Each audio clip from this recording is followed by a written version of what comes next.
Today I am speaking about how the planets affect the zodiacs, or how the planets affect at large in general.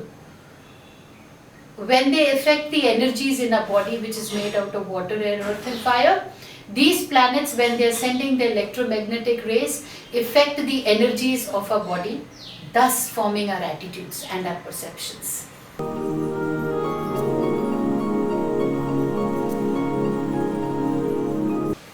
Second, we come to the moon. Now, the symbol shows a waxing moon and two semicircles representing the division of spirit. You will never see the moon this way. You will always see it in the waxing, when it is this two semicircles joining each other. It's symbolic. It represents the emotional half of the individual souls. The moon is always changing its shapes and sizes as she causes the tides to wax and wane along with her. That is why the mood swings. Sometimes you are in a high and sometimes you are in a complete low. So consequently, she has come to represent our ever-changing moods, emotions, feelings, which wash over us from time to time.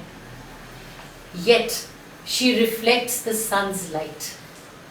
The moon is illuminated by the sun's light, right?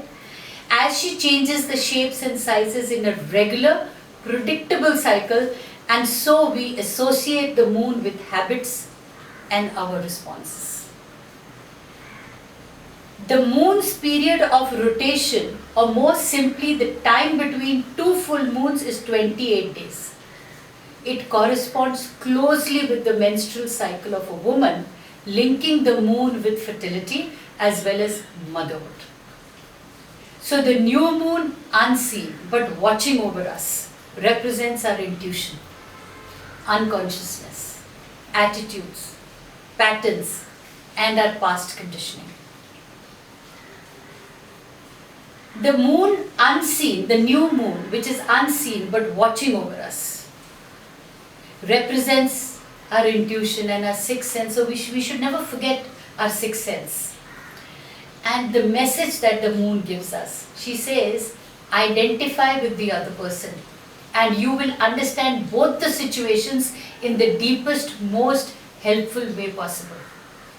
So instead of immediately getting cross with the other person, when the other person is talking to you, you need to understand, because when you are understanding the other person, it just so happens that you understand yourself also. That's the best way. But what is the warning of the moon? The warning is, nurturing should produce strong, independent individuals with minds of their own, not carbon copies of the nurturer. So that's how, when you are understanding the other people, you are not following the other people. You are actually making your own different identity and perceptions. So the warning here is that when you are nurturing people, you need to produce strong, independent individuals with minds of their own, but not carbon copies. Do not be a follower or a leader completely. To be a leader, you need to follow, understand yourself, and that is when you become perfect. Because I understand planets, I am endeavoring you to understand them so that you will be able to create your own prophecies by the use of your own free will.